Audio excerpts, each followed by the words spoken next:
আজকে আপনাদের সামনে হাজির হয়েছি 2 টাকার নোট নিয়ে।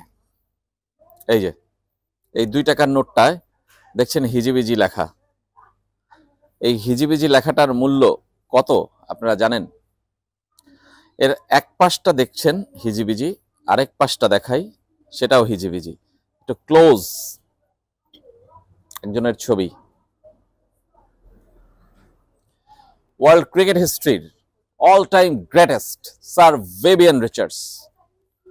ডন ব্র্যাডম্যানকে যদি বলা হয় পৃথিবীর সর্বকালের সেরা ব্যাটারদের একজন, স্যার ভিভিয়ান রিচার্ডস তারপরেই হয়তোবা জায়গা পাবেন।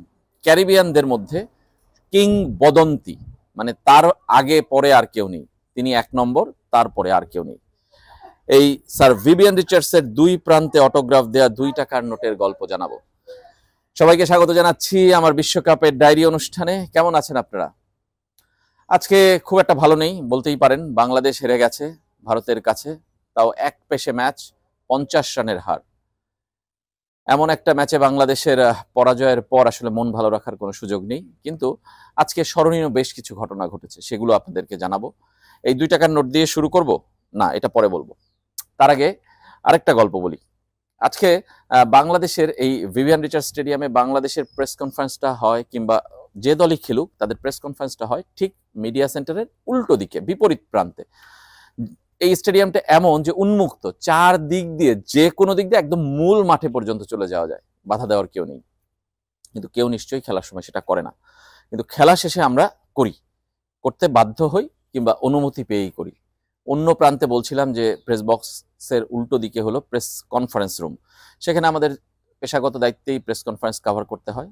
আজকে সাকিব আল হাসান এসেছিলেন, আমরা গিয়েছিলাম, কুলদীপ যাদব এসেছিলেন ভারতের, আমরা গেলাম, কিন্তু মাঠ দিয়ে যে অনেকটা পথ ভিতরে দিয়ে যেতে হয়। প্রেস কনফারেন্স কভার করলাম, কভার করে যখন বাইরে বের হব তখন আমরা একতলা উপরে উঠলাম, উপরে উঠে একদম সমতলে বের হব।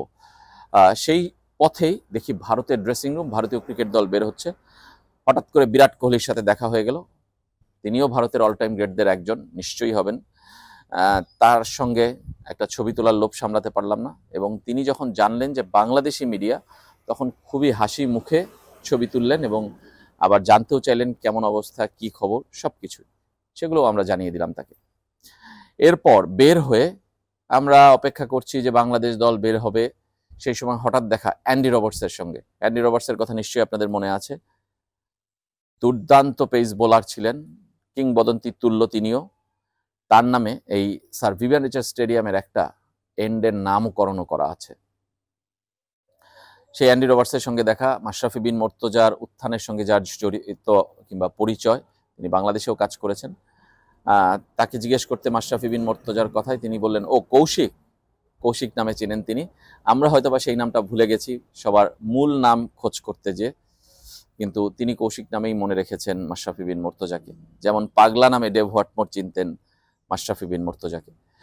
তারপর তার সঙ্গে দেখা করে যখন বাংলাদেশ দল বের হচ্ছে সেই অপেক্ষায় আছি, তখন হঠাৎ করেই দেখি স্যার ভিভিয়ান রিচার্ডস বের হচ্ছেন।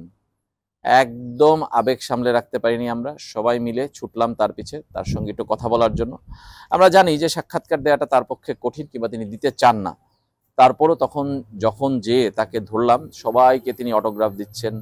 এখনো তার কি ক্রেজ, দেশে বিদেশে ক্যারিবিয়ানদের মধ্যে, যারা বাইরে থেকে বিশ্বকাপ দেখতে এসেছেন তাদের মধ্যে, যে যেখানে পারছেন অটোগ্রাফ নিচ্ছেন। কেউ গেঞ্জির এখানে, কেউ ক্যাপে, কেউ নোটে, কেউ অন্য যে কোনো ব্যাটে, কাগজে, বোর্ডে, যে যেখানে পারছেন।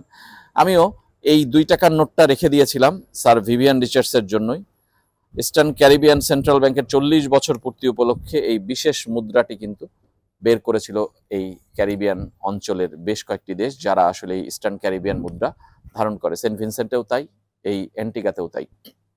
শেষ পর্যন্ত আমরা এই মুদ্রাটা আমি একটা পেয়েছিলাম, এবং সেটায় একটা ভিভিয়ান রিচার্ডসের অটোগ্রাফ চাইলাম। ভুলে প্রথমে আমি এই পাশে অটোগ্রাফ দিতে বলেছিলাম, যে পাশে তার ছবি নেই। পরবর্তীতে যখন তাকে বললাম যে আপনার ছবি যে পাশে, সেই পাশে একটা দেন, তিনি তাতেও রাজি, একটা অটোগ্রাফ দিয়ে দিলেন।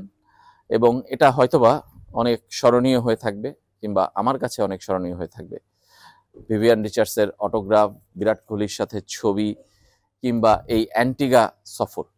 অ্যান্টিগায় বাংলাদেশের 2টো ম্যাচ শেষ, আপাতত আমাদের গন্তব্যও শেষ যদি বলতে পারেন এই দেশে। কিন্তু জানি না সামনের দিনগুলো কি হবে, কোথায় যাব। কিভাবে পথ চলবো। শুধু এটুকু বলতে পারি, বিশ্বকাপে আমাদের পথ চলা কিন্তু এখনো চলছে, চলবে আরও বেশ কয়েকটা দিন। এখনো বাংলাদেশের শেষ ম্যাচ বাকি, সেমিফাইনাল বাকি, ফাইনাল বাকি। সুতরাং আছি বিশ্বকাপের গল্প নিয়ে, মাঠের বাইরের নানা ঘটনা নিয়ে আপনাদের সামনে। কালকে আবারও ফিরে আসব। সে পর্যন্ত সবাই ভালো থাকবেন।